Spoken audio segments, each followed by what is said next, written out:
Your 9 to 5 pays the bills, but your 5 to 9 builds your dreams.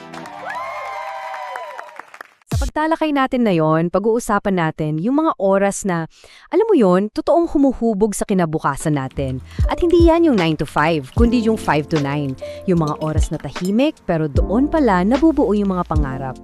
Naranasan mo na ba yung pag-uwi mo galing trabaho parang ubos na ubos ka na? Yung tipong pagpatak ng alas 5, hila-hila mo na lang yung katawan mo papuntang sofa tapos scroll sa phone o nood ng TV hanggang antokin? Kung oo, nako, hindi ka nag-isa. Pero naisip mo ba bakit parang may mga taong tuloy-tuloy yung pag-asenso habang tayo parang naiwan sa parehong lugar? At dito, napapasok yung pinakasentro ng usapan natin. Isang linyang kailangan nating tandaan. Ang 9 to 5 mo, oo, pambayad yan ng bills. Pero yung 5 to 9 mo, yan ang para sa mga pangarap mo.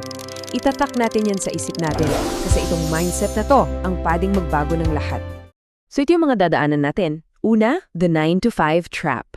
Pangalawa, the 5 to 9 dream. Pangatlo, yung konsepto na yung trabaho mo para mo na ring tuition fee. Pang-apat, yung kahalagahan ng pag-invest sa network. At syempre, sa huli, isang action plan na tinatawag na SHIP. Ready? Okay, simulan natin sa problema, yung 9 to 5 trap.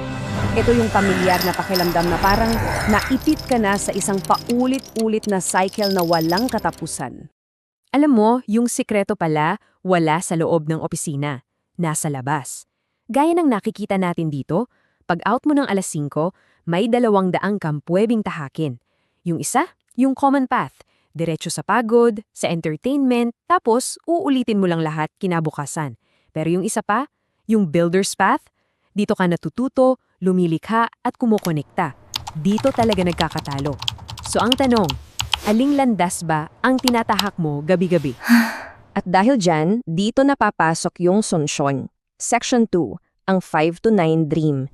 Linawin ko lang, hindi to tungkol sa pagtatrabaho ng mas mahabang oras ha, tungkol to sa pagbabago ng pananaw natin. Uulitin ko, ang tunay na laban sa buhay, hindi yan kung sino ang pinakamagaling mula alas 9 hanggang alas 5. Kasi pagkatapos niyan, aminin natin, pare-pareho lang tayong pagod. Ang totoong laban ay kung anong ginagawa mo sa oras na para sa'yo na, mula 5 p.m. hanggang 9 p.m. Disiplina, yan ang susi. Dumako naman tayo sa pangatlong mindset at ito, napaka-powerful nito. Isipin mo na yung trabaho mo ngayon, yan yung tuition fee mo. Ito yung naging mindset ni Romel Ngang, yung founder ng sikat na Buffalo Wings and Things. Imbes na isipin niyang sumpa yung trabaho niya dati sa isang fast food chain, tinignan niya to bilang libreng eskwelahan. Isang eskwelahan kung saan siya pa yung binabayaran para matuto. Ang galing, di ba? Pero ano ba yung mga pinag-aralan niya? Well, habang sumusweldo siya, sinisip-sip niya lahat ng kaalaman.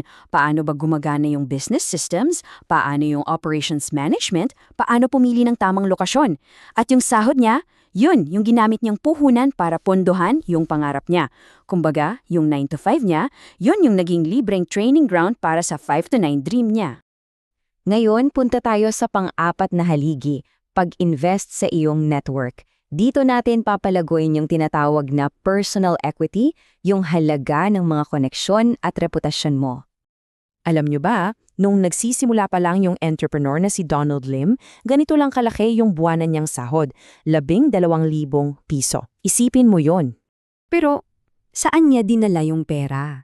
Imbes na sa bagong sapatos o bagong gadget, ininvest niya yung buong sahod niya para lang makasali sa Philippine Marketing Association. Isang buong sahod para sa isang membership. Bakit?